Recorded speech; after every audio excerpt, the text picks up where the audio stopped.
Dear devotees,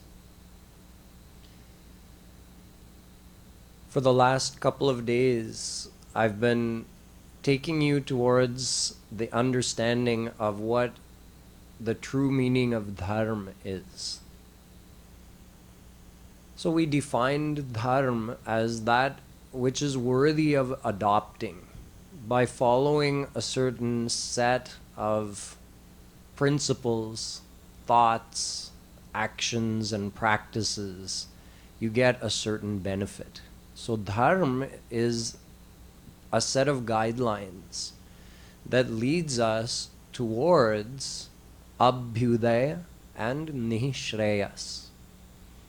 Abhyudaya means well-being in this life, and Nishreyas means divine happiness, ultimate, eternal happiness.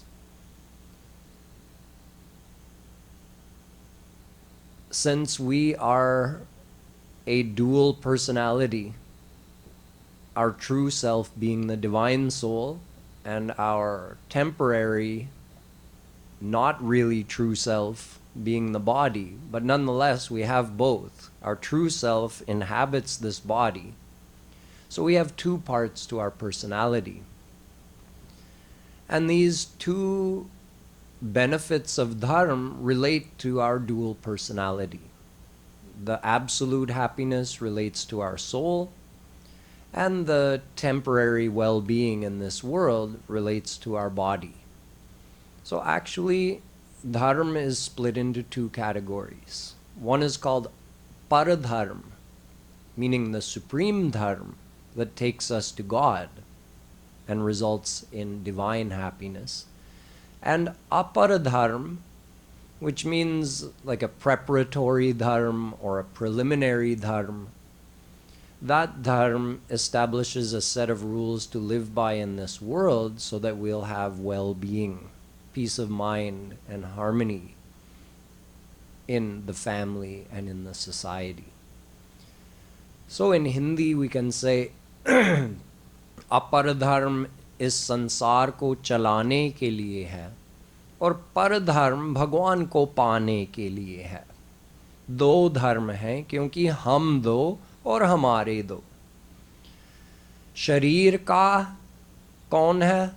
संसार है, क्योंकि शरीर भी मायक है और संसार भी मायक है.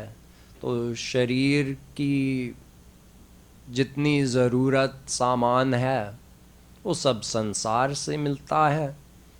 और आत्मा क्या चाहता है? वो तो परमानंद चाहता है और वो तो भगवान से ही मिलेगा. तो आत्मा का कौन है? परमात्मा. और शरीर का कौन है? संसार. So we've understood that we have these two types of dharma, and both together, Aparadharm and the Paradharm together, both are eternal guidelines for the souls. So it is called Sanatan Dharm. This Sanatan Dharm is God's grace. Although He didn't create Sanatan Dharm, because Sanatan Dharm is also eternal, just like we are and God is. But it is His grace that He produces that Dharm in the world, because without those guidelines, we would have no idea how to progress on the path towards God, or even what is the right way to live in this world. So God manifests Sanatan Dharm in this world through the Vedas, Puranas, and other scriptures, which are also eternal scriptures. He maintains them through avatars like Vedavyasji and other great saints like Jagadgurus. And He reproduces them anytime they disappear from this world. Just like currently, although there are 100,000 mantras originally in the four Ved, nowadays you can only find in published written form 20,000 mantras. That doesn't mean that 80,000 mantras are lost forever. It just means currently they're not available.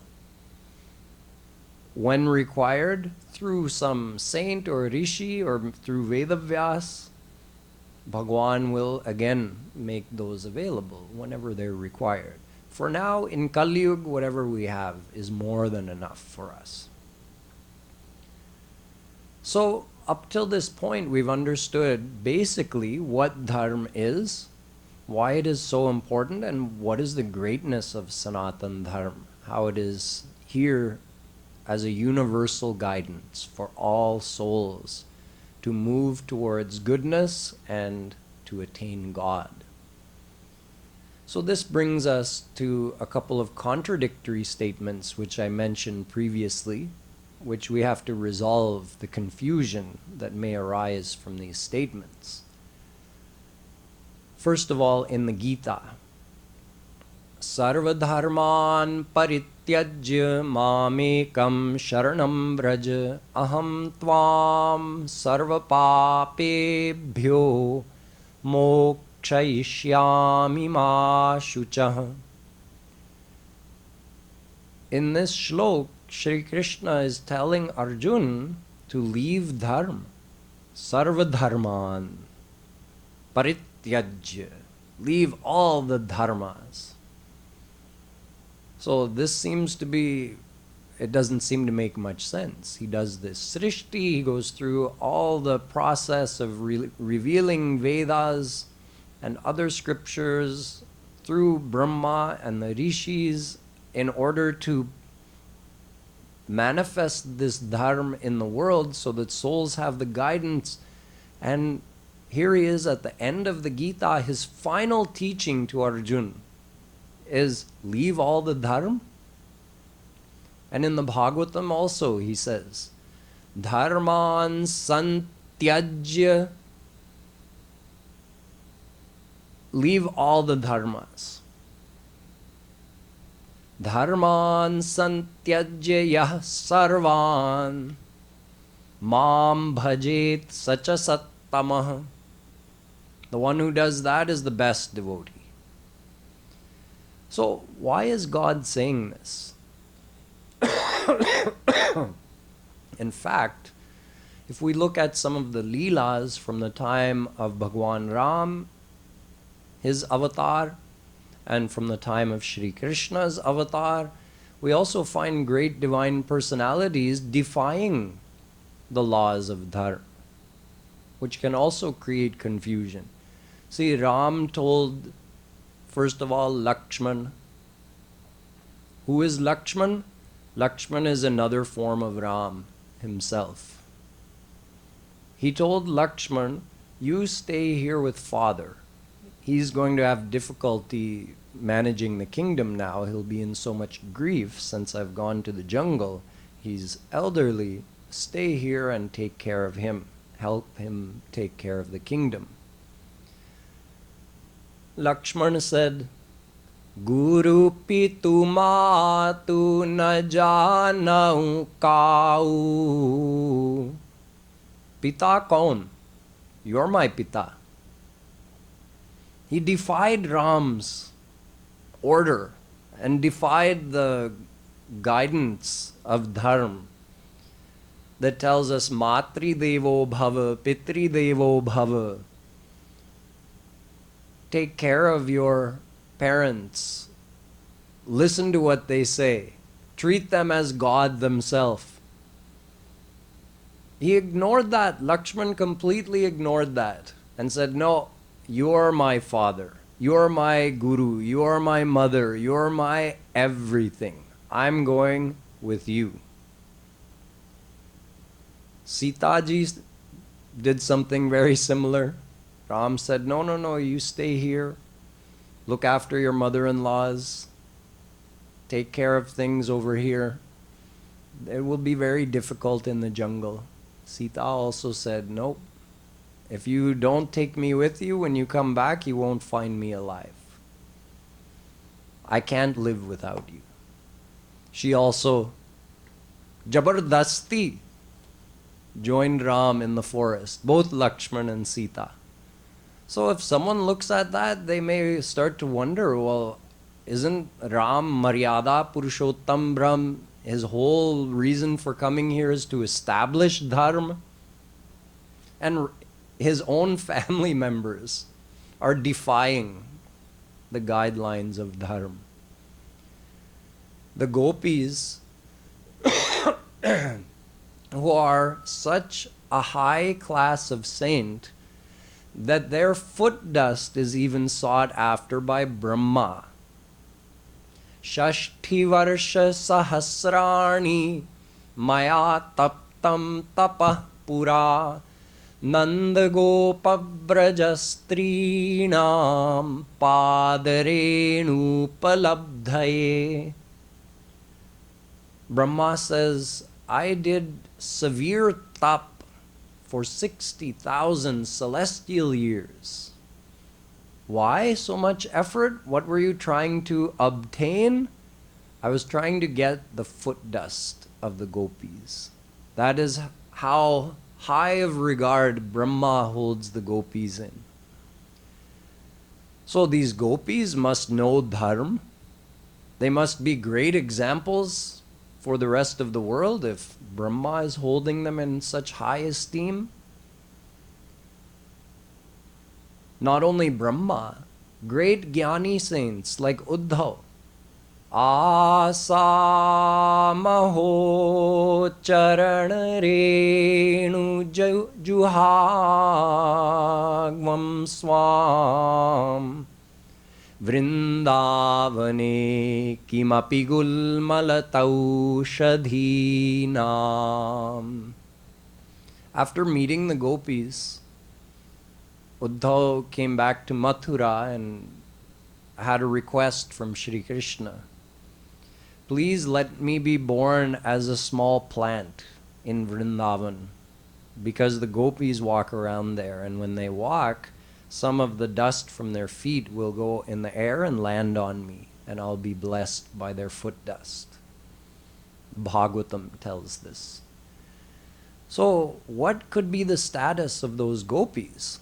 So one would think that that highest echelon of saint must be such a great example of following Dharm. But if we look into the gopis' life, whereas, yes, almost all of the time they are seen to be taking care of their families while constantly remembering Shri Krishna, but yet they always did their duty. Yadohane vahanane mathano pale paprenkheng khanarbh rudito ksanamarjanadau. The Bhagavatam tells, in fact, the ladies of Mathura are praising the gopis, saying that every moment of the day, although their throat may be choked with emotion in remembering Shri Krishna, but they're milking the cows and feeding their children, grinding the flour. They're doing all the chores around the house and remembering Krishna all the time.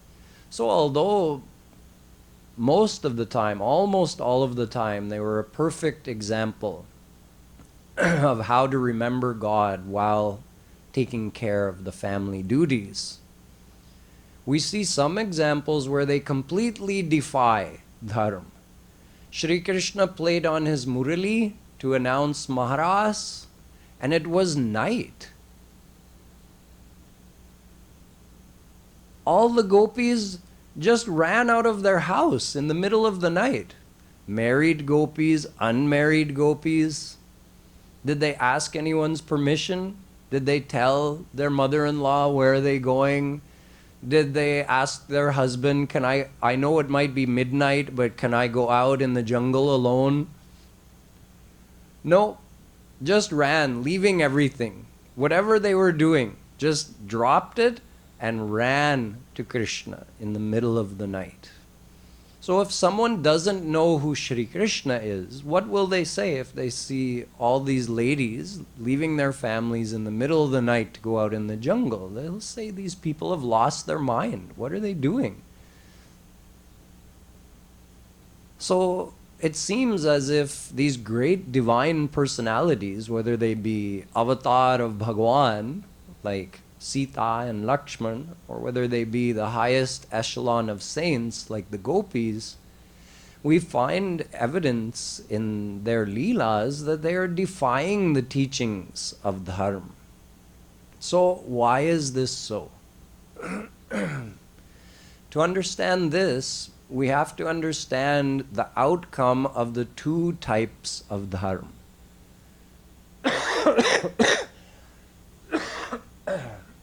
And the interrelationship between those two types of Dharm.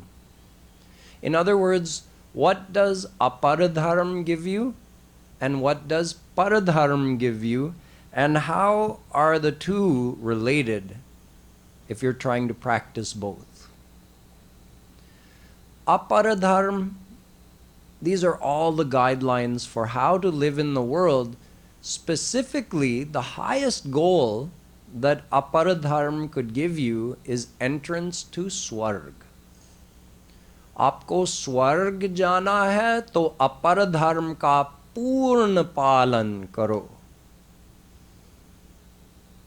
You have to observe all the aspects of aparadharma. It's also called varnashram dharma. So according to your family situation, according to your age, you have different duties at different stages of your life. And all of that is spelled out in great detail in Vedas and Smritis and Purvamimansa. These scriptures tell at this age, if you're in this family, this is your duty at this time of day and at this time of day. It's so precise and complex and detailed. So to learn what that dharma is and then follow it correctly takes great dedication from birth till one's whole life. Following all the, not just basic family duties and not just basic duties to society like giving charity and helping others, but following all the Vedic karma. This is the hardest part. See, there's 4 kinds of Vedic karma. There's Nitya karma, Naimittik karma, Prayashchitta karma, and Kamya karma. You have to follow all these. Nitya karma means what Vedic rites and rituals do you have to do every day. So depending on what stage of life you're in and what family you're in, you have certain Vedic rites and rituals you have to perform at certain times every day. Like Sandhya, for instance, saying Gayatri Mantra, doing Tarpan at a certain time of day. Then you have Naimittik karma, which means on certain special occasions you have to observe certain Vedic ceremonies, like a specific one at the birth of a child, a specific one at the naming of a child, a specific one at the death of a family member, a specific one when you move into a new house. These are all Naimittik karma. Then you have Prayashchitta karma.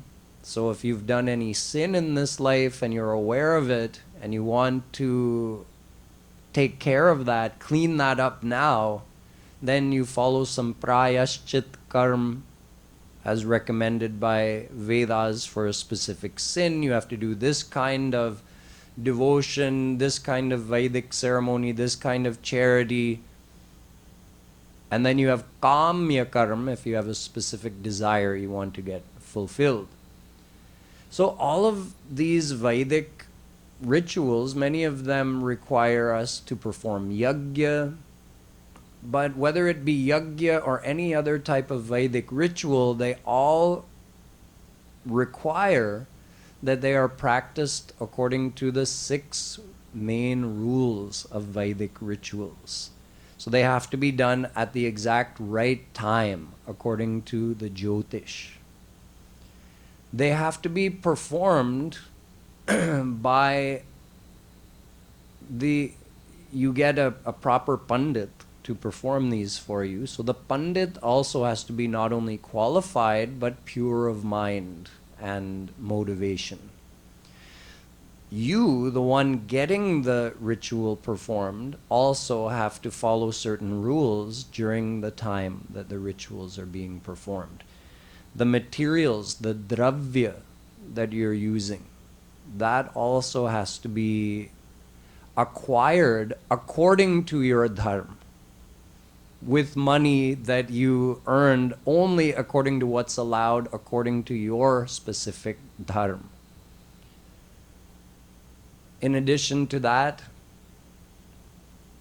the pronunciation of the Vedic mantras used in each specific ritual has to be precise, exactly correct. If there's even one mistake in intonation, never mind the pronunciation of the akshar, but where the intonation is given, like where the stress is given on what syllable, if that's not correct, then all of your efforts go for nothing.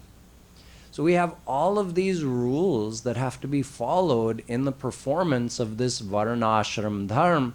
And if someone is able to accomplish all of that for their whole life, what do they get?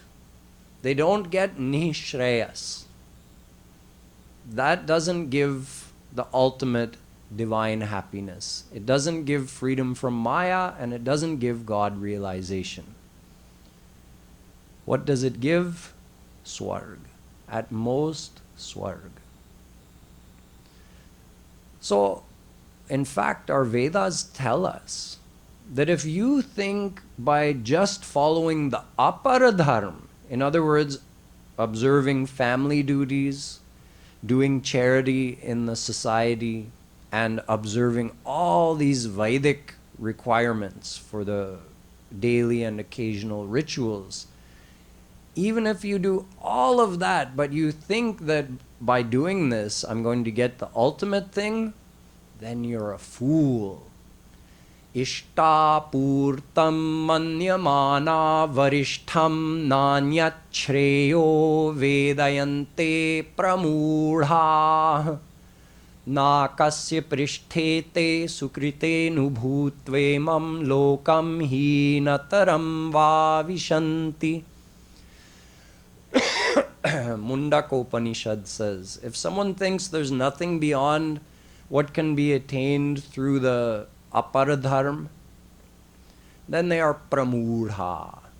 They are the ultimate fool, because they're doing so much effort thinking that they're going to attain the ultimate thing, but they're not. They'll get a temporary stay in Swarg. Swarg is part of the Mayic realm, so there's no perfect happiness over there either, but there's greater pleasure than we have in this world. So the Mayic pleasures of Swarg are enjoyed for a limited period of time, and then the person has to return in this world. Avidyaya mantare vartamana. If someone thinks, again, that these Vedic rituals and merely the observance of our physical dharma in the world is going to give ultimate happiness, then they are very foolish. Avidyaya mantare vartamana swayam dhira panditam manyamana dandramyamana pariyanti mudha andhe naiva niyamana yathandha. Kathopanishad. Those who preach to follow all of this as a means of attaining divine happiness, they are themselves blind, and the ones who are following them are also blind. So it's a case of the blind leading the blind. Adyantavanta evaisham loka karma vinirmita dukkho darkastamo nishtha chudrananda shucharpita. The Bhagavatam also says that all of these observances of aparadharma, the phal, the outcome they give is adyantavant. It has adi and ant. It has a beginning and an end. So you don't get eternal happiness from following aparadharma. And dukkho darkastamo nishtha. Even over there in Swarg, there's dukh. Imagine. Chudrananda.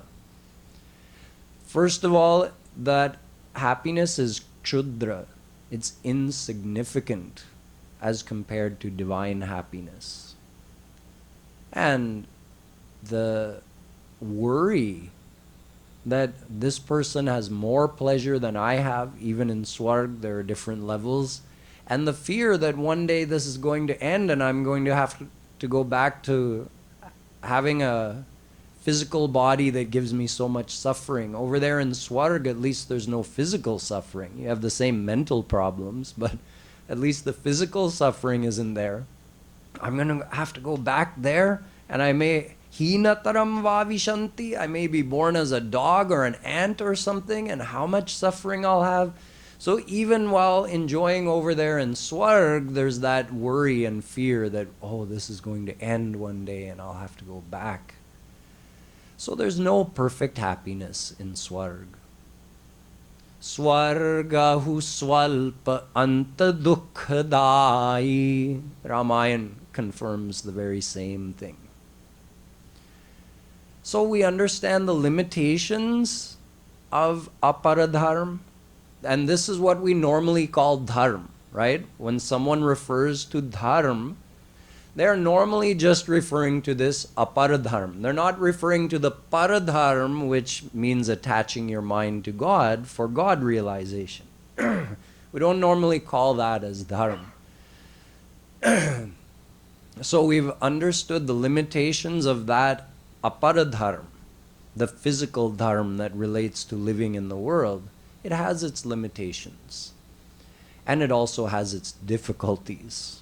That's why Tulsidas ji said, Kaliyug yoga na yagya na jnana, Kali nahi karma na bhagati viveku.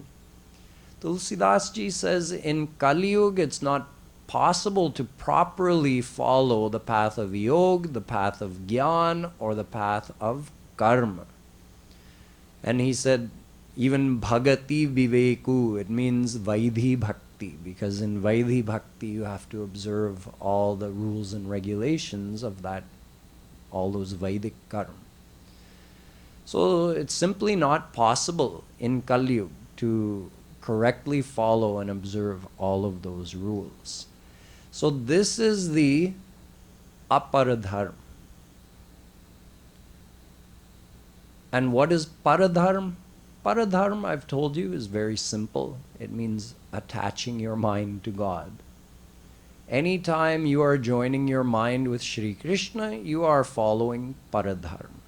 Only when the mind is 100% attached to Sri Krishna will one attain the divine bliss.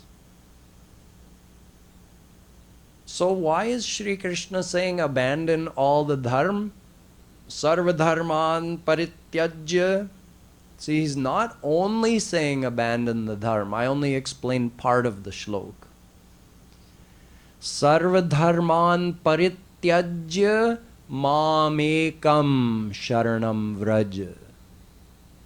It's not just leaving something, it's coming towards something also. He says, come to me only and leave all that other dharma. And in the Bhagavat shlok, he's saying the same thing. Dharman santyajya yah sarvan. The one who leaves all the practices of dharma and what? Mam bhajet, and worships me. Such a sattamaha. That is the greatest devotee. So you have enough knowledge to understand now why this is so. But think of it this way. Paradharma includes all the benefits of aparadharma, plus more. Aparadharma doesn't give liberation from Maya. Aparadharm doesn't give divine bliss and God realization. Paradharm gives those things. But Paradharm also supplies all the benefits that Aparadharm gives. So think of it as like, let's say you have two different exercises. One exercise gives 3 benefits. Let's say by doing this exercise, you strengthen your quadriceps, you improve your cardiovascular health, and you also stretch your tendons in your legs. Okay, 3 benefits. And let's say there's another exercise that provides 10 benefits, including those 3, but 7 more in addition to that. So if you're doing this second exercise that provides all 10 of those benefits, including these 3, do you also need to do the first exercise? No, you don't. You just do the second exercise. In exactly the same way, if someone is practicing only aparadharm, they're getting some benefit from that. It's a good start. But they're not getting the full benefit that's possible. Because if they're only practicing aparadharm, but they're not attaching their mind to God with the goal of God realization, then they're not doing paradharm. So just aparadharm means living a good life according to Vedas, according to Dharm, with the goal of having well-being in this life and having a good destiny in the next life, or even of going to Swarg. So you'll get some benefits, but you're not getting all the benefits. If you practice paradharm, what are you getting? You're getting well-being in this life as well. Why? Because in paradharm, your mind gets purified. You're attaching your mind to God, so naturally all the daivi guna, all the good qualities of the mind like forgiveness, focus, energy, compassion, charity, determination, all these good qualities of the mind develop as the mind purifies. And all the asuri guna, all the bad qualities of the mind, like anger, selfishness, jealousy, hatred, all of these qualities start getting diminished through the practice of paradharma. So you are becoming a good person by practicing paradharma. The more you attach your mind to God, the more the mind gets purified, and naturally discipline and good behavior are going to increase if one is following paradharma. And why do we follow aparadharma? For the same reason, to discipline our mind, to be a good person so that we can live harmoniously in the family, interact harmoniously with the people in the world, at work that we have to interact with. That's the only reason, the real reason for aparadharma. So we get that same benefit by practicing paradharma. Plus, we're moving towards our goal of God realization. So this is why Shri Krishna says, don't complicate it. If you're not desirous of God realization, then you must do aparadharma. You can't not do either. That's not acceptable. If you're not doing paradharma and you're not doing aparadharma, that's unacceptable. Because then what are you doing? You're just selfishly following your own desires in the world, and you'll do anything to anybody to get what you want. So even if you're not desiring God, you must follow aparadharma. But if you've decided the goal of my life is to attain God, then don't worry about all the do's and don'ts of aparadharma. Just follow Paradharma. Shri Krishna says, just surrender to me. Don't complicate it. You're graduated now. If you've adopted the Paradharma, which is bhakti, with the goal of God realization, now you're graduated to a different set of rules. When you're in high school, you're not bound to follow the same rules that you had to follow in kindergarten. And when you're in university, again, you have a different set of rules. And when you're a PhD student, again, you have a different set of rules. All the rules of Vedas don't apply to all the people at all the time. Depending what level you are at, there's a certain set of rules that apply for you. So Shri Krishna says, leave all the... See, all that matters is your mind attached to me. He's not saying stop being a good person. He's not saying, oh no, if you're doing bhakti, you don't have to listen to your mom. That's not what he's saying. But what he is saying is all those regulations of Vedic karma, like, oh no, you can't do this, you have to do that in terms of devotion. Like, okay, it's Ekadashi, so you have to follow Ekadashi Vrat, and do this, and don't do that, and don't do that. That's all aparadharma. What does paradharma say? Remember Krishna all day.